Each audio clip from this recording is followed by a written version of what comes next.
आदाब दोस्तों, इस वक्त मैं मौजूद हूँ गाजीपुर बॉर्डर पर, जहाँ लगातार किसानों का आंदोलन चरम पर है। किसानों के हौसले बुलंद है, लेकिन सरकार हर तरीके से हथकंडे अपना रही है कि ये आंदोलन किस तरीके से ख़त्म हो जाए।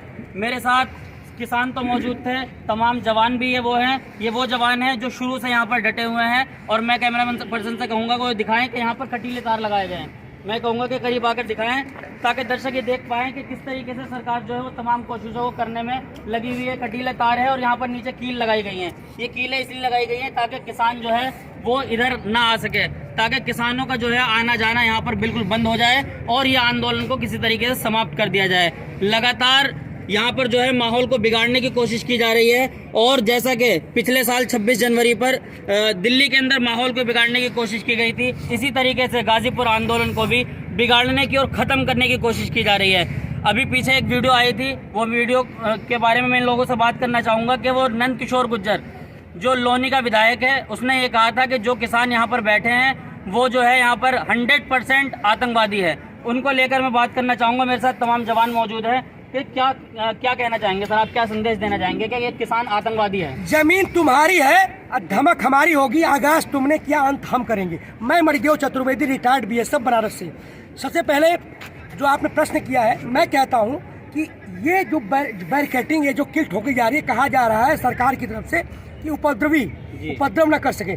मैं पूछना चाहता हूँ, जो आपका प्रश्न का उत्तर है, 28 तारीख की रात जो विधायक नंदलाल गुर्जर जो अपने जो गुर्गों के साथ 40 लोग कम से कम थे, उनको लेके आया था, उनके हाथ में लाठी डंडे थे, वो ललकार रहा था, पत्थरबाजी कर रहा था, तो उस पर कार्रवाई कब? उस पर कार्रवाई, उसको गिरफ्तार किया जाएगा क्या? उपद्रवी नहीं था। अगर उपद्रवी की बात करती है, लेकिन इस आंदोलन में उपद्रवी कहाँ है? जब ये 2 महीने से शांति पूरा अहिंसात्मक रूप से धरना चला, परिवार आया हुआ है, पूरा बड़े बूढ़े बुजुर्ग महिला पूरा परिवार, तो यहाँ बैरिकेटिंग क्या जरूरत थी? मैं बीएसएफ का सिपाही होने के नाते 31 साल सरहद पे रहा। मैं पूछना, ज़्यादा मैं पोल नहीं खोलना चाहता हूँ, क्या इतनी मजबूत दीवारें बॉर्डर पे है? ये कटीले तार सर, जिस तरह से ऐसे बैरिकेटिंग किया गया है, इसे परिंदा नहीं पर मार सकता। छोड़ दिया और सबकी बातें, ये तो अपने ही आदमी को कुछ देर के लिए मांग कर रहे हैं, लोकतंत्र की जो खूबसूरती है सुप्रीम कोर्ट ने की। लेकिन मैं पूछना चाहता हूँ, जो भारत का जो सुरक्षा है, जो बॉर्डर है, क्या बॉर्डर पर आपने सुरक्षा की है? बस इतना मैं संकेत करना चाहता हूँ। ये जो जिस तरह से लोकतंत्र की छाती पर कील ठोका गया है, आंदोलन में कील, ये आखिरी कील उनके ताबूत में जो खाप पंचायतें पूरे प्रदेश में 3-4 प्रदेशों में चल रही हैं, ये कील ठोकेंगी। ये कील इन्होंने यहाँ नहीं ठोका है, अपने छाती पर ठोका है।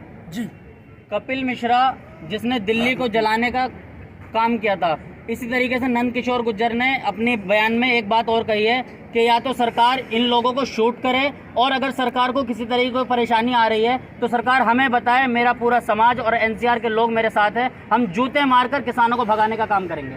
यही मैं पूछना चाहता हूँ। जो न्याय की बात करती है, सारे सुरक्षा की बात करती है, कपिल मिश्रा कौन? Who is Kapil Mishra? समित पात्रा कौन? Who is Samit Patra? क्या वो देश के अदालतें हैं? क्या एजेंसियां हैं? ये बड़ बोले पर नेता, मैं मानता हूँ किसी एजेंसी ने, कि सरकार ने हमें खालिस्तान नहीं, बड़ बोले पर नेता जो देश से पूरा माहौल खराब किए हुए, हम पे राष्ट्रद्रोह का केस इन पर कब होगा? ये जो भड़काऊ भाषण, किसी सरकारी एजेंसी तो गृह मंत्री ने कहा कि खालिस्तानी है, पाकिस्तानी है, किसने कहा? उनके ऊपर अभी तक कार्रवाई क्यों नहीं? क्या यही लोकतंत्र है? क्या यही न्याय का मंदिर है? तो कपिल मिश्रा पर कब कार्रवाई होगी? नंद किशोर पर कब कार्रवाई होगी? अर्नब गोस्वामी पर कार्रवाई कब होगी? जो आईटीबीपी यहाँ पे है, बॉर्डर की बात कर रहे हैं, उसको कहाँ होना चाहिए? चाइना बॉर्डर पे, वहाँ 450 घर बस जाते हैं। जो बीएसएफ यहाँ लगी हुई है, उसको कहाँ होना चाहिए? उस बॉर्डर पे सुरंगें खुद जाती हैं। जो सीआईएसएफ, जो कि उद्योग, जो फैक्ट्रियाँ वहाँ और दिल्ली की सुरक्षा करनी चाहिए, वो यहाँ क्यों? दिल्ली में बम फट रहे, उसका जवाब कौन देगा? जो वहाँ पे अगर कोई मर जाता, उसका जिम्मेदार कौन? मैं पूछना चाहता हूँ कि लाल किले पर अभी तक गिरफ्तारी क्यों नहीं? लाल पर परिंदा क्यों नहीं? परिंदा जब पर नहीं मारता तो कैसे गए? आखिरी सवाल, जब लाल किला सीआईएसएफ के जिम्मे है, तो अंदर दिल्ली पुलिस कैसे गई? जांच वहाँ क्यों नहीं? यहाँ तारबंदी क्यों? यहाँ जांच की भाषा क्यों? निश्चित रूप में लोकतंत्र की हत्या है, और ये असली भारतीय लोकतंत्र तय करेगा यहाँ पे। सिंगू बॉर्डर पर 17 बैरिकेडिंग, मैं वहाँ पर जाके मैंने कल देखा कि वहाँ पर 1 2 नहीं 17 बैरिकेडिंग, और बैरिकेडिंग दिल्ली पुलिस की बैरिकेडिंग लोहे वाली, उसके बाद सीमेंटेड बैरिकेडिंग, वहाँ पर जो आरसीसी वाला मसाला होता है उसको भरकर बैरिकेडिंग की गई है। क्या मतलब ये सरकार किसको रोकना चाहती है? देखिए, ये सरकार रोकना किसी को नहीं चाहती है, ये सरकार लोकतंत्र का हनन कर रही है। ये बैरिकेडिंग जो हम लोग पूर्व सैनिक हैं, ऑलरेडी बॉर्डरों पर, सभी बॉर्डरों पर हम रह चुके हैं, ये वहाँ पर होना चाहिए, पाकिस्तान के बॉर्डर पर होना चाहिए, बांग्लादेश के बॉर्डर पर होना चाहिए, चाइना के बॉर्डर पर होना चाहिए, लेकिन वहाँ पर कुछ नहीं है, वहाँ पर खाली पड़ा हुआ है और यहाँ लगा रहे हैं किसानों के लिए। वहाँ से मिलिटेंट आ जाते हैं, उनके लिए कोई रुकावट नहीं है, लेकिन यहाँ किसानों को मिलिटेंट बता रहे हैं, उग्रवादी बता रहे हैं, खालिस्तानी बता रहे हैं, पाकिस्तानी बता रहे हैं। चाइना से आकर के कहाँ गाँव के गाँव बस गया, वहाँ नहीं देख रहे हैं, यहाँ ही ढूंढ रहे हैं। NIA को किसकी जांच करना चाहिए? अर्नब गोस्वामी की जांच करना चाहिए, उसकी जांच नहीं हो रही है। हमारे किसानों को और आप जैसे छोटे पत्रकारों को जो सच्चाई बता रहे हैं उनकी जांच के लगा रहे हैं। तो इसमें हमारी और पूरी जनता की कुछ न कुछ गलती हुई है कि इस जैसे सरकार को लाया है। अब दोबारा मैं पूरे देश की जनता से आह्वान करता हूँ कि इस सरकार को ऐसे ही उखाड़ फेंकना है, क्योंकि खुद ये सरकार उग्रवादी टाइप का है, देश को बेचना चाहती है, देश को नष्ट करना चाहती है, देश को खत्म करना चाहती है। लगातार जो है अलग अलग तरीके से आलोचनाएं हो रही हैं, उसके बावजूद भी ये कटीले तार वो तार हैं जिसको लगाना गैर कानूनी है। खेतों में भी अगर खेत पे भी आप इस तरह के तार लगाते हैं तो वो भी गैर कानूनी है, लेकिन यहाँ पर सिर्फ इंसानों को रोकने के लिए बल्कि इस देश के अन्नदाता किसानों को रोकने के लिए ये तार लगाए गए हैं और यहाँ पर ये कीलें लगाई गई है। आखिर इस कील का क्या मकसद है सर? जी देखिए, जय हिंद, वंदे मातरम। हरविंदर सिंह राणा, राष्ट्रीय प्रवक्ता, वेटरन एसोसिएशन। हम लोग शुरू से ही यहाँ किसानों के साथ बने हुए हैं और इस आंदोलन के सारे उतार, सारे चढ़ाव, सारे षड्यंत्र हमने देखे हैं और जितने भी इन्होंने षड्यंत्र रचे हैं उसमें हर बार ही इन्होंने मुँह की खाई है। हर बार इन्होंने मुँह की खाई है। तो एक इतिहास की एक कहावत है, एक सूक्ति है हमारे हिंदी के उसमें कि कनक कनकते सौगुनी, मादकता अधिकाय, और या खाए बौराए जग वा पाए बौराए। कनक पूरा भी होता है और सोना भी होता है। तो ये इनका क्या है, इससे आशा मेरा ये समझाने का है, मैं इसको क्लियर कर दूं कि जब इनको सत्ता मिली तो ये बौरा गए। जब इनको सत्ता मिली ये बौरा गए, जो दिखा वही करना शुरू, एजेंडा बना के वो करना शुरू। अब जब उसके परिणाम आने शुरू हुए, जनता ने जाग गई और इनसे हक मांगने शुरू किए, तो इन्होंने उनको कभी खालिस्तानी, पाकिस्तानी, टुकड़े टुकड़े गैंग, माओवादी, अलगाववादी, चाइनीज़ प्रो, पाकिस्तान प्रो, पता नहीं क्या क्या कहना शुरू किया। अब जब किसान भारी मात्रा में आ गया और इनको लगा कि ये हटने वाला नहीं है, अपने हक लेके जाएगा, तो ये बौरा गए हैं। पहले तो बौराए थे सत्ता मिलने से, अब बौरा गए हैं कि सत्ता हमारे हाथ से ना चली जाए। तो अब इनको समझ नहीं आ रहा कि हम क्या करें और क्या ना करें। तो ये करते कुछ और सोच के हैं, लेकिन होता उसका विपरीत है। लेकिन सर एक चीज और पूछना चाहूंगा इसका भी देखना आप कि सर ये जो तार लगाए गए हैं, सर इसके लिए क्या संदेश देना चाहेंगे? इसके लिए मैं एक संदेश देना चाहूँगा। एक तरफ तो आप बोलते हैं कि हम सिर्फ एक फ़ोन कॉल की दूरी पर हैं आप। जी बिल्कुल। ये माननीय भारत के प्रधानमंत्री, जी किसी पार्टी विशेष के प्रधानमंत्री नहीं, जी बिल्कुल, भारत के प्रधानमंत्री ने ये स्टेटमेंट दिया। आप सोचिए कि कितना बड़ा स्टेटमेंट है कि मैं आपसे या सरकार आपसे सिर्फ एक फ़ोन कॉल की दूरी पर है। बिल्कुल, सबने सुना? बिल्कुल बिल्कुल, स्टेटमेंट यही है। मैं जो संदेश देना चाह रहा हूँ सभी ने सुना है संदेश आपने। तो अब आप ये बताइए कि किसान वार्ता करने कैसे आएगा जब आप रास्ते बंद कर दोगे और इतनी टाइट सिक्योरिटी कर दोगे। तो आप कैसे ये कह सकते हैं कि मैं एक फ़ोन कॉल की दूरी पे हूँ आपसे वार्ता करने के लिए? तो इससे क्या संदेश जाता है? एक तरफ तो आप ये देना चाहते हैं संदेश जनता को कि मैं किसानों से वार्ता करना चाहता हूँ, एक तरफ गुमराह तो नहीं किया जा रहा है। एक तरफ किसानों के जो वार्ता करने आने के लिए जो रास्ते हैं वो बंद कर दिए जाते हैं। तो ये जनता को सोचना होगा, जनता को अब बंद करने का तरीका सर जी अनोखा तरीका। जी देखिए, किसान तो यहाँ शांतिपूर्ण तरीके से बैठा है, वो चाहे इससे भी और ऊपर तक वहाँ तक बंद कर दें, इसको हमें कोई फर्क नहीं पड़ता, क्योंकि हम यहाँ युद्ध करने थोड़ा ना है। युद्ध हम करेंगे तो हम हमारी सेनाएं करेंगी, हम लोग भी जब थे हम बॉर्डर पे करेंगे, वो युद्ध की जगह है। मंदिर में सिर्फ पूजा होती है, बिल्कुल वहाँ पूजा होगी, बॉर्डर पे युद्ध होता है, वहाँ युद्ध होगा। यहाँ हम शांतिपूर्ण अपनी मांग मांगने के लिए आए हैं, तो वही होगा। हम लोग शांतिपूर्ण थे, शांतिपूर्ण हैं और शांतिपूर्ण तरीके से ही हम अपनी मांग मनवा के जाएंगे। और ये सरकार कितने भी षड्यंत्र रच ले, कोई षड्यंत्र कामयाब नहीं होगा। मैं पहले भी कह चुका हूँ, बार बार कहता रहा हूँ और फिर कहूँगा आपके माध्यम से यही कि सत्य को परेशान किया जा सकता है, पराजित नहीं। जीत सत्य की ही होगी, क्योंकि सत्यमेव जयते हैं, नहीं तो असत्यमेव जयते होता। जब ये बार बार सवाल किया जा रहा है और जब ये कटीले तारों का सवाल जब दिल्ली पुलिस से किया गया तो दिल्ली पुलिस ने कहा कि 1 तारीख की कॉल दी गई थी कि 1 तारीख को संसद का घेराव होगा, लेकिन संसद का घेराव ना करने के चक्कर में कहीं जो है किसान संसद ना पहुंच जाए, जिस तरीके से जो दिल्ली में माहौल खराब हुआ था। जबकि बार बार इल्ज़ाम भी लगाया जा रहा है और जो हमारे नेता है, किसानों के नेता, उन्होंने ये कहा है कि अगर कोई हमारा आदमी भी उसमें मुजरिम पाया जाता तो उसको आप सजा दें। लेकिन उसके बावजूद भी दिल्ली पुलिस ने ये कहा कि इन कटीले तार को हमने सिर्फ 1 तारीख के लिए लगाया है और 1 तारीख वो चली गई और आज 2 तारीख की रात भी है, लेकिन उसके बावजूद भी ये कटीले तार यहीं लगे हुए हैं, तमाम कीलें यहाँ लगी हुई है। सर, क्या संदेश देना चाहेंगे? क्या मतलब गवर्नमेंट क्या चाह रही है? जी, जिस तरीके से उन्होंने ये बैरिकेडिंग की है सभी 500 बॉर्डर के ऊपर, ये इससे फ़र्क किसान के हौसले के ऊपर कोई फ़र्क नहीं पड़ेगा। ये फिजूल खर्ची है, जनता के पैसे का फालतू में खर्च किया जा रहा है। जनता इसका हिसाब लेगी, बाद में हम लेंगे हिसाब किताब। इनके एक एक संसद की, मुख्यमंत्री की फाइल खुलेगी, इनकी सारी पोल जितनी भी है सारी पोल हम खोल देंगे, बाल की खाल निकाल देंगे। जितने भी मंत्री बैठे हैं, सारे सत्ता के अंदर जितने भी नेता, देशद्रोही, भ्रष्टाचारी, गद्दार, अय्यास, इतने भी लोग बैठे हुए हैं, कान खोल के सुन लो। 1947 से लेके अभी तक का पूरा हिसाब किताब लिया जाएगा।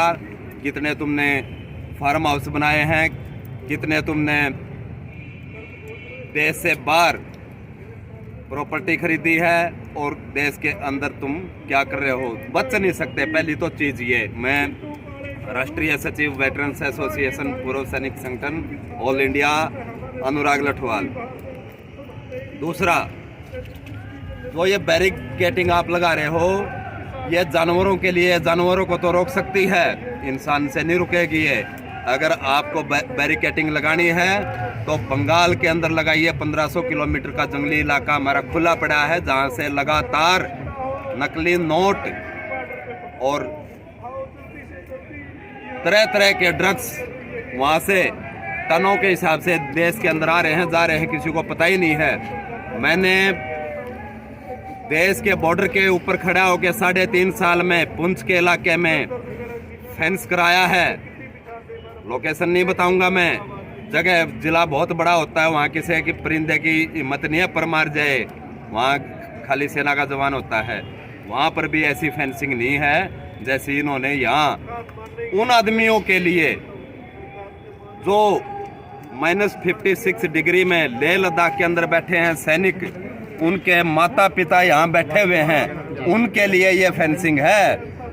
अगर सरकार को सैनिक के पिता जो किसान हैं वो आतंकवादी दिखाई देते हैं तो बेटा तैयार हो जाओ तुम सारे के सारे, जितने भी नेता हैं, दौड़ा दौड़ा के तुम्हारा ऐसा हाल किया जाएगा। जो तुम बैठते हो ना 26 जनवरी को मोटे मोटे पेट लेकर वहाँ गणतंत्र दिवस के ऊपर, तुम्हारी हवा निकाल लेंगे हम। और दूसरा, जो तुमने लाल किले के ऊपर झंडा फहरा के तुम्हारा बंदा दीप संधू, और तुमने सिख कम्युनिटी को, पूरे की पूरी कम्युनिटी को, जिन्होंने मुगलों से लड़ाई लड़ी, अंग्रेजों को भगाया और उनको बदनाम करने की कोशिश की, मुस्लिम को तुम पहले ही उसका हौसला तोड़ चुके हो। हमारे देश के अंदर अभी एक सिख कौम ही ऐसी थी जिसने कोरोना काल के अंदर देश के रोड के ऊपर चल रहे मजदूर का पेट भरा है, जगह जगह लंगर लगाए हैं। वही सिख अब तुम्हारे को आतंकवादी दिखाई दे रहे हैं। तुम्हारी ऐसी की तैसी कर देंगे हम, आने दो टाइम। अभी लगातार महापंचायतें चल रही हैं, हर गांव के अंदर पंचायत चल रही हैं। तुम गांव में तो घुस जाओ किसी के, मैं चैलेंज करता हूं बीजेपी का कोई भी नेता हरियाणा में घुस जाए, लठ फेर दिया जाएगा, लठ, हाँ लठ फेर दिया जाएगा। और वो दुष्यंत चौटाला धोखेबाज एक नंबर का आदमी, उसने 10 सीट ली हैं किसानों से, बीजेपी के खिलाफ लड़ा है वो चुनाव में, और जाके खट्टर की गोदी में बैठा है उसकी हालत ख़राब कर देंगे हम। अभी उसका हमने ओका पानी बंद किया है, उसका लेटरिंग पेशाब बंद कर देंगे हम। तुमने मजाक समझ रखा है देश की जनता को। पूर्व सैनिक अभी 39 लाख पूर्व सैनिक हैं देश के अंदर, और सारे इकट्ठे होंगे और तुम्हारी सारी पोल खुलेगी, A to Z पोल खुलेगी। तुम्हारे जितने भी कॉल डिटेल्स हैं व्हाट्सएप, तुम्हारी सारी की सारी A to Z रिपोर्ट हम खोलेंगे। हमारे पास रिकॉर्ड है, 4 मुख्यमंत्रियों की फाइल मेरे पास में पड़ी है। इनको तो बेवकूफ़ों को ये नहीं पता, इनको तो ये नहीं पता कि तुम्हारे ऑफिस की फाइल कहाँ है। जी अनुराग लठवाल, हरियाणा शहरी विकास प्राधिकरण की बहुत बड़ी फाइल मेरे पास में है। किसी में दम है, मोदी में, अमित शाह में, योगी में या मुख्यमंत्री खट्टर में, तो निकाल के दिखाए फाइल मेरे से। और मैं ये गारंटी देता हूँ जिस दिन मैं पेज खोलूंगा उस दिन तुम्हारी पैंट नीचे उतरेगी। देशवासियों, सभी से अपील करता हूँ मैं, 4 आदमी गुजरात के, 2 आदमी देश बेच रहे हैं और 2 आदमी देश को खरीद रहे हैं। बेचने वाले हैं नरेंद्र मोदी, जो सबसे झूठा प्रधानमंत्री है देश का, और अमित शाह, और खरीदने वाले हैं अडानी और अंबानी। हम यहाँ पे पहुँच चुके हैं। आपने अगर देश बचाना है तो आप भी यहाँ पहुँचे। जय हिंद, जय भारत। सर मेरा एक लास्ट सवाल होगा आपसे कि मेन स्ट्रीम मीडिया तो वो दिखा रही है जो सरकार चाह रही है जी। हमारे जैसे छोटे पत्रकार या यूट्यूबर, ये जो तमाम लोग आवाज उठा रहे हैं, उनकी भी अब गिरफ्तारी शुरू कर दी है सरकार ने। जी, मैं बता देना चाहता हूं, जितने भी पत्रकार भाई हैं, एडवोकेट हैं, डॉक्टर हैं, टीचर हैं, सभी खुले दिल से आइए। मेरा पेज है अनुराग लठवाल के नाम से फेसबुक के ऊपर। टिकैत साहब ने साहब बोला हुआ है, किसी की भी कोई गिरफ्तारी नहीं होगी, कोई केस होगा तो फ्री में लड़ा जाएगा। हमारे साथ में सुप्रीम कोर्ट के 600 से ज़्यादा बार एसोसिएशन के सीनियर वकील जुड़े हुए हैं। कोई भी टेंशन लेने की ज़रूरत नहीं है। इन चोरों से नहीं डरना है और ना ही इनको रिस्पेक्ट देनी है।